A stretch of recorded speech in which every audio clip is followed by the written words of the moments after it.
The objective of neuropsychoart. The main objective of neuropsychoart consists in the self-determination of every human nervous system. This objective can likely be achieved through improved versions of two tools that already exist and are essentially used in the neuroscientific field. These tools are rTMS, or repetitive transcranial magnetic stimulation, and TDCS, or transcranial direct current stimulation.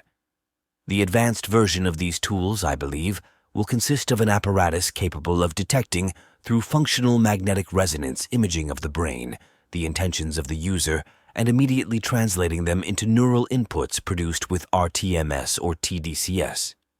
In this way, it will be possible to generate neural networks that are entirely different from those genetically programmed, as well as from those determined by the environment.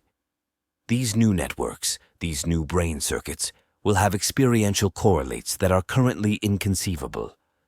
The achievement of this condition can be said to coincide with the attainment of true omnipotence, which is nothing more than the ultimate stage towards which humanity has been striving since it began to imagine the existence of divine entities and all things aimed at enhancing our ability to influence the environment and ourselves.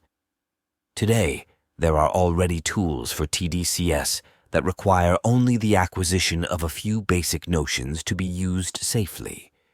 It is evident that with the increasing determinative power of these techniques on our minds, self-management will need to be accompanied by increasingly in-depth knowledge.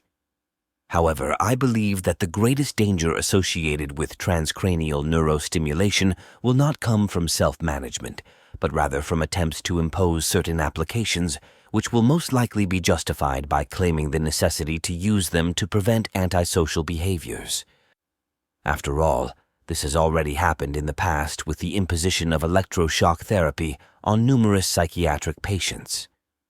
If, instead, we choose to move towards synaptic self-determination, we will be following what was inscribed on the front of the Temple of Apollo at Delphi: Know thyself.